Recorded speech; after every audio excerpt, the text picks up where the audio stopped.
Hey hello everyone, I am Shivam Chaturvedi and आज हम लोग स्टार्ट करने वाले हैं एसएससी सीजीएल और बैंकिंग में एक इम्पॉर्टेंट टॉपिक एडवांस मैथ्स से रिलेटेड जिसका नाम है ज्योमेट्री। अब ज्योमेट्री में हम लोग क्या क्या पढ़ेंगे? हम लोग ज्योमेट्री में पढ़ेंगे lines, angles, triangles, circle, polygons, quadrilateral, parallelogram, लेकिन एक एक करके। और आज हम लोग स्टार्ट करने वाले हैं बेसिक्स ऑफ ट्राइंगल से। ठीक है, हम लोग पहले थ्योरी पढ़ेंगे, पहले पूरी ज्योमेट्री की थ्योरी कंप्लीट करेंगे, फिर थ्योरी कंप्लीट करने के बाद हम लोग डायरेक्ट जंप करेंगे फिर क्वेश्चंस पे। ठीक है, ऐसे हमारी प्रैक्टिस। पहले हम लोग जब यहाँ पर थ्योरी में पढ़ेंगे, बीच बीच में आप लोग रिवाइज करते जाइएगा। उसके बाद में जब हम क्वेश्चंस लगाएंगे तो उसमें भी थ्योरी रिवाइज होगी। ऐसे में एक बेहतर कोऑर्डिनेशन बन जाएगा थ्योरी और क्वेश्चंस के बीच में। ठीक है, तो ये क्लास 10th के बच्चे भी देख सकते हैं, उनके लिए भी बराबर इंपॉर्टेंट है ये। ठीक है, तो सबसे पहले हम लोग स्टार्ट करते हैं without wasting any further time. Let's get started. तो देखिए, ये है हमारा एक ट्राइंगल होता है।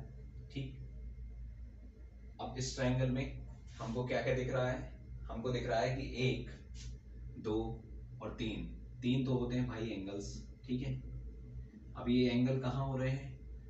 ट्राइंगल के अंदर हो रहे हैं, तो इनको हम इंटीरियर लिख देते हैं। तीन होते हैं हमारे इंटीरियर एंगल्स, इंटीरियर एंगल्स। और एक, दो और तीन, तीन होती है हमारी साइड्स। ठीक, अब इन्हें में हमारा पूरा खेल होगा। इसके बाद हम लोग incentre, circumcentre, centroid, orthocentre एक एक करके पढ़ेंगे। अभी देखते हैं कि ये हमारे तीन एंगल्स और तीन साइड्स होते हैं। ठीक है, तो जैसा कि हमको पहले से पता होना चाहिए, क्या पता होना चाहिए, आगे चल के जब हम सिमिलरिटी और कॉन्ग्रुएंसी पढ़ाएंगे तो अब क्या होता है कि कई चीजें, एक चीज करने के लिए, एक चीज को प्रूव करने के लिए हमें दूसरे चीज की जो पहले से सिद्धांत बना हुआ है, जो पहले से प्रिंसिपल है, उसको लेना पड़ता है। कहाँ? As a base. तो अभी हमने चूंकि कुछ नहीं पढ़ा है, तो हम आगे जाके सिमिलरिटी और कॉन्ग्रुएंसी में पढ़ेंगे ये चीज। तो अभी हमको एज अ प्रिंसिपल क्या लेना पड़ेगा कि ये जो हमारे ट्राइंगल होता है, आपने 10th में भी पढ़ा होगा, तो आपकी बुक में भी लिखा होगा जो 10th क्लास में है, कि ये जो तीनों एंगल्स होते हैं इनका जो सम होता है, यानी कि यदि मैं इसको ए लिखूं, इसको बी लिखूं और इसको सी लिखूं, तो angle A plus angle B plus angle C का जो सम होता है वो होता है 180। ठीक है, 180 डिग्री मान लीजिए, डिग्री में होता है एंगल। और इसको यदि मैं ए लिखूं, इसको बी और इसको सी, ठीक है, तो ये हो गई हमारी तीनों साइड्स। तो एंगल ए, एंगल बी और एंगल सी हो गई हमारी 180 डिग्री, इनका पूरा सम रहता है। अब हमें पहली चीज यहाँ से, और एक चीज और हमें पता होता है, क्या पता होना चाहिए कि ये यदि स्ट्रेट लाइन है, स्ट्रेट लाइन के बीच में बना हुआ एंगल हमेशा 180 डिग्री होता है। ठीक, ये दो चीजें हमें पता होनी चाहिए, आई एम सॉरी, पता होना चाहिए। किस चीज के लिए? जो हम आगे जाके प्रूव करने वाले हैं। तो पहला हमारा हेडिंग डाल लीजिए आप, कि पहला जो हम पढ़ने वाले हैं प्रिंसिपल की, exterior angle, exterior angle is equal to the sum of opposite interior angle। ठीक है, ये हम पढ़ने वाले हैं। तो देखिए, ये इस चीज को अब हम प्रूव करके दिखाएंगे आपके सामने, कि यदि हम इस लाइन को यहाँ पर बढ़ा दें ऐसा, इसको बढ़ा दें ऐसा, इसको बढ़ा दें ऐसा, ठीक है, तो ऐसा जब ये बढ़ा देंगे हम इसको, तो एक्सटीरियर एंगल वो हमसे क्या कहना चाह रहा है कि यदि ये जो एक्सटीरियर एंगल है ये होगा कितना? Angle A plus angle B के, ये कितना होगा? ये होगा एंगल ए प्लस, ये angle A plus angle C के होगा, ये angle A plus angle B के होगा, और ये होगा हमारा angle B plus angle C. अब ये होगा कैसे, ये देखते हैं हम। तो होगा ऐसे कि हमने ये चीज पढ़ी, A B C equals to 180। तो हम अब सीखेंगे, जो हमें सबसे पहले सीखना है इस ट्राइंगल में, क्या? पहली आप थ्योरम मान लीजिए, या जो आपके क्वेश्चंस में आगे चल के आपको यूज होना है वो प्रिंसिपल मान लीजिए। क्या प्रिंसिपल है? कि the sum of interior angle, sum of opposite interior angles is equal to the exterior angle. अभी नहीं आया होगा समझ में, हम अभी ड्रॉ करके बताते हैं। देखिए ये है हमारा ट्राइंगल, ये है A B C, angle A angle B angle C, ठीक। वो ये कह रहा है, ये वाली थ्योरम ये कह रही है कि यदि हम इसको सी को यहाँ ऐसे आगे बढ़ा दें, ठीक, सी को आगे बढ़ा देंगे तो ये वाला एंगल एक्सटीरियर हो जाएगा ट्राइंगल का। क्यों?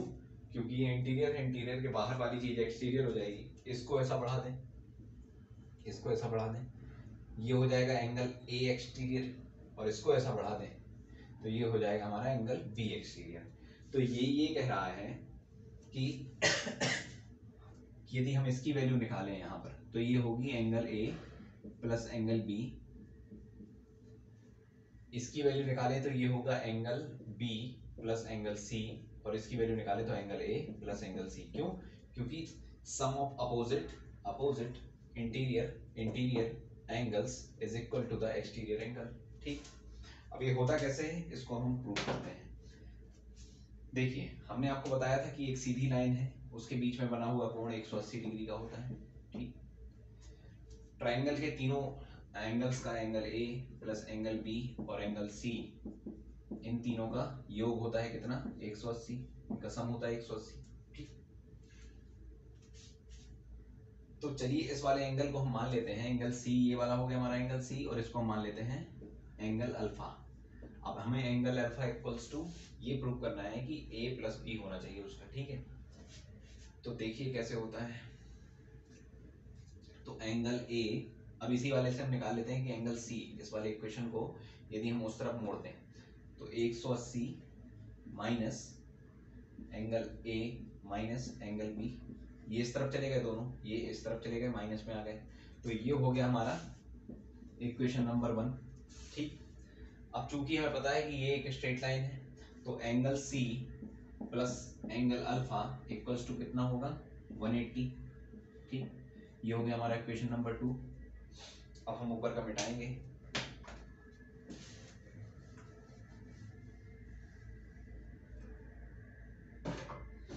तो देखिए अब इक्वेशन 1 से और इक्वेशन 2 से हमको क्या मिल सकता है कि एंगल सी की वैल्यू यहाँ पर यदि हम रख दें कितनी, 180 minus A minus angle B equals to, ये सी हमने यहाँ से पूरी रख दी, प्लस इसमें अल्फा भी है, एंगल अल्फा इक्वल्स टू 180 हो रहा है, ठीक। अब 180 से 180 गया, अब एंगल अल्फा को यहीं रहने दिया और उस तरफ भेज दिया इन दोनों माइनस वाले को, तो क्या हो गया? Angle A plus angle B, and that's what I am trying to prove you, okay. ये हो गया हमारा एक्सटीरियर एंगल और ये हो गया हमारे सम ऑफ इंटीरियर एंगल्स। तो पहली थ्योरम हो गई प्रूफ, इसको नोट कर लीजिए, ये आपके काम आएगी जब हम लगाएंगे क्वेश्चंस, ठीक है। क्वेश्चंस कैसे लगाएंगे, क्वेश्चन लगा के मैं आपको दिखा देता हूँ कि कैसे क्वेश्चंस आएंगे।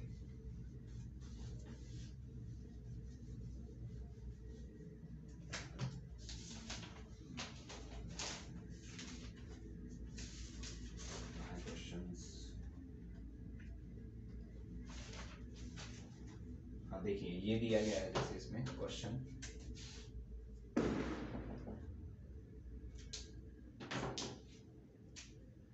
ए बी सी, ये है एक हमारा एक ट्राइंगल ए बी एंड सी, ठीक। इसकी वैल्यू है हमारी एक्स स्क्वायर माइनस 10, और ये लाइन यहाँ पर हमने बढ़ाई है ऐसी, उन क्वेश्चन में भी बढ़ी है। इसकी वैल्यू है इस वाले एंगल की, एक्सटीरियर एंगल की 15x, और इसकी एंगल की वैल्यू है, एंगल सी की वैल्यू है 10x माइनस 14। आपको बताना है कि ये एंगल बी कितना होगा, ठीक, ये एंगल बताना है। अभी जो हमने आपको बताया उस हिसाब से प्रूव करने की कोशिश कीजिए, वीडियो करिए हमारा पॉज और फिर उसके बाद आइएगा, ठीक है। तो देखिए कैसे होगा, पॉज खोल लिया हो यदि आपने। हमें पता है कि 1 2 3 इनकी वैल्यू कितनी होनी चाहिए? 180, और इसकी वैल्यू कितनी होनी चाहिए? 180, ठीक।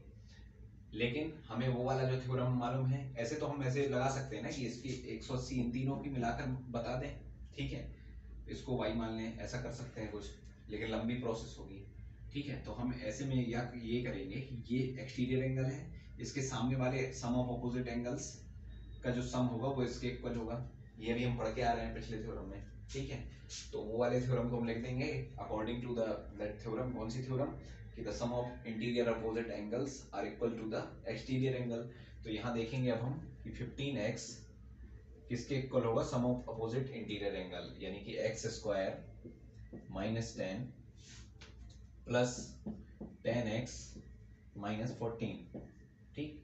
तो 15x इसको करेंगे आगे solve, x square minus 24 plus 10x, इसको 15 को भी इस तरफ ले आएंगे तो क्या हो जाएगा? X square minus 5x minus 24 equals to 0। अब आपने फैक्टर्स वगैरह तो पढ़े ही होंगे, पहले नहीं पढ़े हैं तो कोई बात नहीं, हम लोग नंबर सिस्टम में अलजेब्रा में पढ़ लेंगे, ठीक। तो इसको हम क्या करेंगे?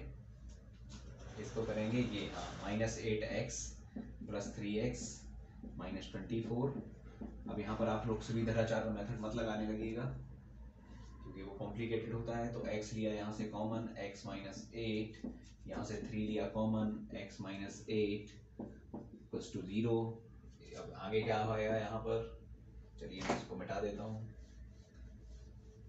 यहाँ आगे आएगा हमारा x माइनस 8 1 और x प्लस 3 इक्वल्स टू 0। तो x माइनस 8 इक्वल्स टू 0 जब हमने इक्वेट किया तो x की वैल्यू आई 8, ठीक। और जब x प्लस 3 को इक्वेट किया तो x की वैल्यू आई माइनस 3। तो चूंकि कोई साइड्स नेगेटिव में तो हो ही नहीं सकती, एंगल भी नहीं हो सकता नेगेटिव में, पॉजिटिव चीजें हैं, तो ये वाला केस हो जाएगा हमारा गलत और ये हो जाएगा आंसर हमारा। तो x की वैल्यू आ जाएगी 8। तो अब हम यहाँ रखेंगे x की वैल्यू 8, तो 15 इंटू 8 इक्वल्स टू 120, ठीक। और चूंकि ये 180 था, ठीक है, तो 120 plus Y equals to 180 and hence Y equals to 60, okay. तो यहाँ का आंसर जो हमारा है 60। ऐसे आपके क्वेश्चन आएंगे एसएससी सीजीएल में या बैंकिंग में, 10th में तो खैर नहीं आएंगे ऐसे। तो आपका ये sum of interior opposite angles equals to the exterior angle, ये पूरी थ्योरम और इससे रिलेटेड जो क्वेश्चन था वो मैंने लगवा दिया। अब बढ़ते हैं हम लोग आगे।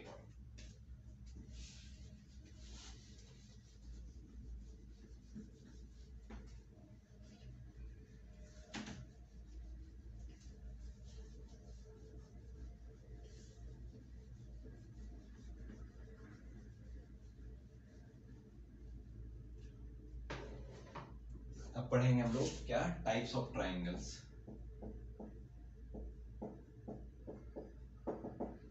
ठीक।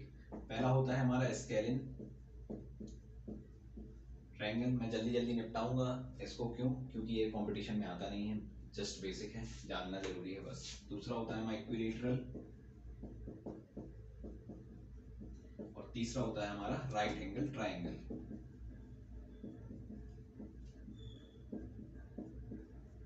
ठीक। स्केलिन ट्रायंगल क्या होगा? स्केलिन ट्रायंगल जिसकी ये ठीक, एक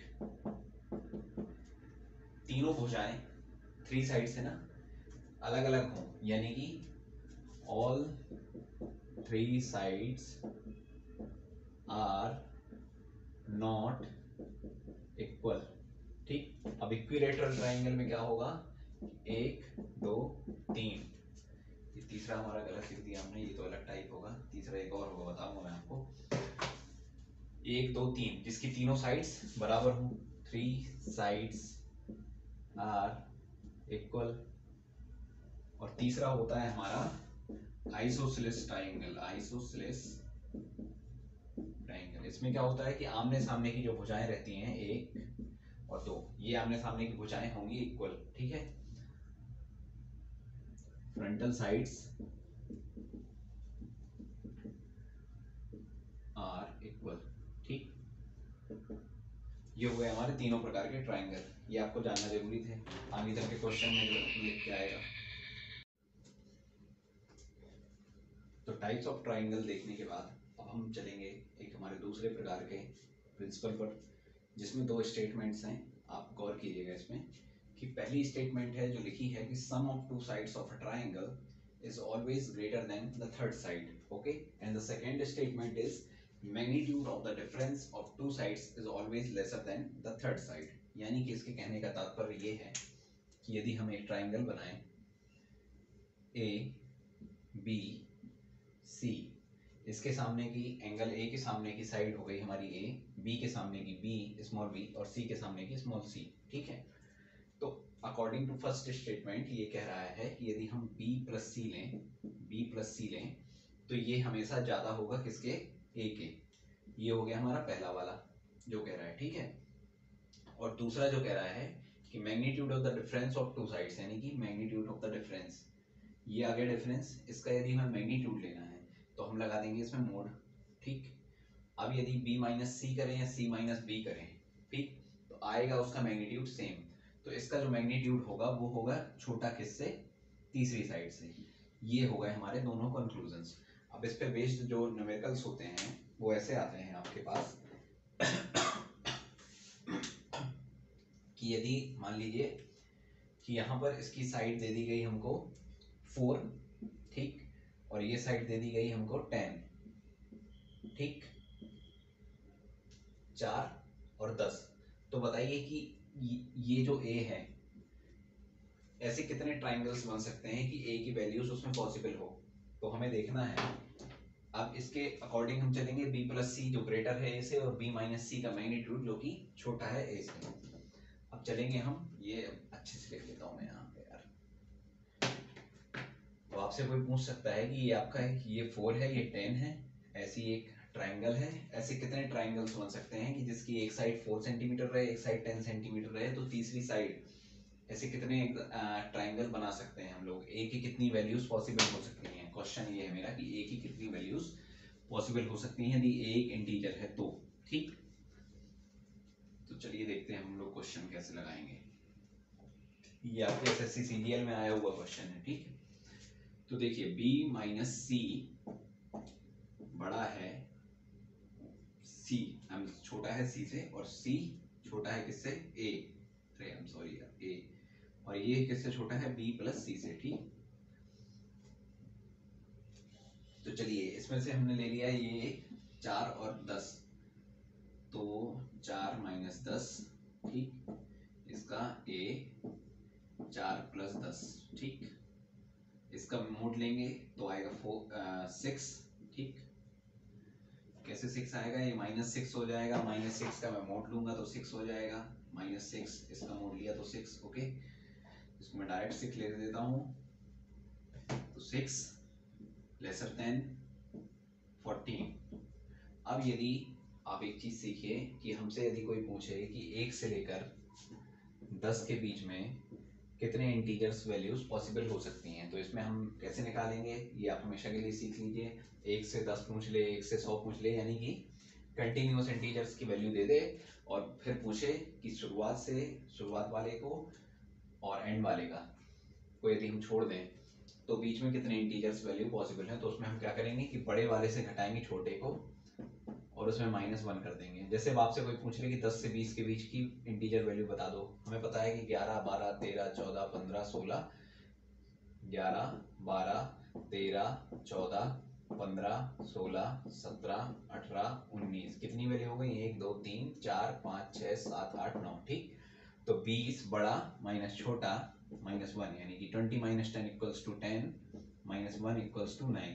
यहाँ कितनी वैल्यू हो रही थी, 9। तो हम यहाँ कैसे निकालेंगे, 6 और 14 के बीच में 14 minus 6 minus 1 equals to 7। Okay, 14 में से 6 गए 8, 8 में से 1 गया 7, तो a की वैल्यू 7 हो सकती है। तो a की वैल्यू कौन कौन सी 7 हो सकती हैं, 6 से बड़ी है और 14 से छोटी, तो 7, 8, 9, 10, 11, 12, 13, कितनी हो गई, 1, 2, 3, 4, 5, 6, 7, ऐसे 7 ट्राइंगल्स पॉसिबल हैं। ठीक है, मेरा यही क्वेश्चन था कि इन दो वैल्यू यदि आपको दे दी जाए, 4 और 10 या कुछ भी दे दिया जाएगा, तो b और c के फॉर्म में आपको दे दिया जाएगा, फिर आपसे पूछा जाएगा कि ऐसे कितने ट्राइंगल्स पॉसिबल हैं, तो आप ऐसा निकाल लीजिएगा वहां पर। ठीक, अभी हमने आपको ट्राइंगल्स के जो 3 पार्ट्स बताए थे, टाइप्स बताए थे, हम सॉरी, कौन से बताए थे, isosceles, scalene triangle and equilateral triangle. एक बार रिवाइज करते हैं कि इक्विलैटरल की तीनों साइड बराबर, आइसोसेलेस के आमने सामने की बराबर, और स्केलिन की कोई भी बराबर नहीं, तीनों अलग अलग। अब यदि हम इनको एंगल्स के हिसाब से बांटें तो 3 अलग अलग टाइप्स और हो सकते हैं। कौन कौन से? एक हो सकता है जी एक्यूट, एक हो सकता है राइट एंगल ट्राइंगल, अभी बताते हैं कैसे, और एक हो सकता है हमारा ऑब्ट्यूज। ठीक, अब हमें लेना है यहाँ पर इंटीरियर एंगल। ठीक है, यदि इंटीरियर एंगल इनमें से कोई भी 90 डिग्री है, अंदर ये देखिए ये बना, ये अंदर इंटीरियर वाले एंगल, इनमें से यदि एक 90 डिग्री है तो ये हो गया हमारा राइट एंगल ट्राइंगल। यदि हमने ये ऐसा बना दिया, ये 90 से ज़्यादा हो गया ना, ये 90 से ज़्यादा है, 90 से ज़्यादा है, तो यदि अंदर का इंटीरियर एंगल 90 से ज़्यादा है तो वो है ऑब्ट्यूज एंगल, इंटीरियर एंगल 90 से कम है तो एक्यूट एंगल, और 90 है तो राइट एंगल। ये हो गए हमारे तीनों प्रकार के एंगल। ठीक है, अभी एक हम इसका लास्ट क्वेश्चन कर लेते हैं, इसके बाद फिर हम लोग अगले वीडियो में देखेंगे एंगल बाइसेक्टर और इनसेंटर के बारे में। ठीक, अभी एक अब इसका लास्ट क्वेश्चन करते हैं जो थोड़ा सा डिफिकल्ट भी लगेगा, हो सकता है ना लगे आपको डिफिकल्ट भाई। तो देखो,